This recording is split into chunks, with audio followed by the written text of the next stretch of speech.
एक भी शब्द उन्होंने इस देश के सेना की वीरता पर, पराक्रम पर, उनके अदम्य साहस पर एक बार भी उन्होंने नहीं। आप बात करते हैं देशभक्ति की, आप देशभक्ति की बात करते हैं। इस देश की सेना पर जो पूरे देश के लोगों को गर्व है, उसकी आप एक बार प्रशंसा नहीं कर रहे हैं। आप बता रहे हैं कि कितना जहाज गिरा, कितना मिसाइल आपका गिरा, इस पर चर्चा कर रहे हैं। इस देश के सैनिकों का कोई महत्व नहीं है आपकी नजर में। और आप बात कर रहे थे इस देश में आतंकवादी घटना की। आतंकवादी घटना आज का है। आपके यूपीए के शासनकाल में 2004 से 14 तक इस देश में आतंकवाद पनपा है, उसको जगह मिली है और उसको पनाह मिला है।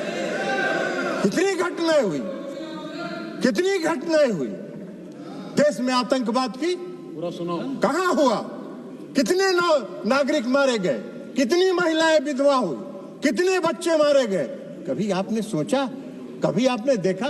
मैं भी उस समय सदन का सदस्य था जब यूपीए की सरकार बैठती थी सत्ता पक्ष में। मैं उस समय सदन का सदस्य था और मैंने देखा है, चर्चा हुई है। आप क्या करते थे? आप क्या करते थे 2004 से 14 तक में यूपीए के शासन काल में जो आतंकवादी घटनाएं हुई, उस समय 615 लोग मारे गए, 615 लोग इस देश के मारे गए। और आप बात करते हैं आतंकवाद की। आतंकवाद तो आपके शासनकाल में पनपा है। 2006 लोग घायल हुए, 615 मारे गए और 2006 लोग घायल हुए। आप बात कर रहे हैं आतंकवाद की। 11/7/2006 को मुंबई ट्रेन हादसा हुआ। मुंबई के ट्रेन हादसा में कितने लोग मारे गए? 209 लोग मारे गए, 800 लोग घायल हुए।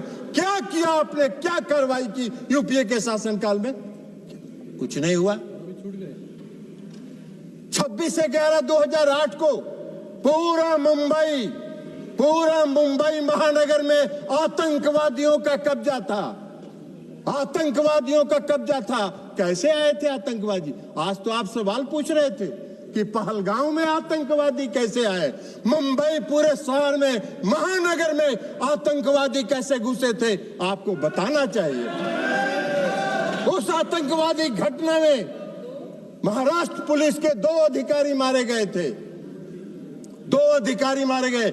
और उस पूरे महानगर के 26/11/2008 की घटना में 175 लोग मारे गए थे, 300 लोग घायल हुए थे। क्या किया आपने?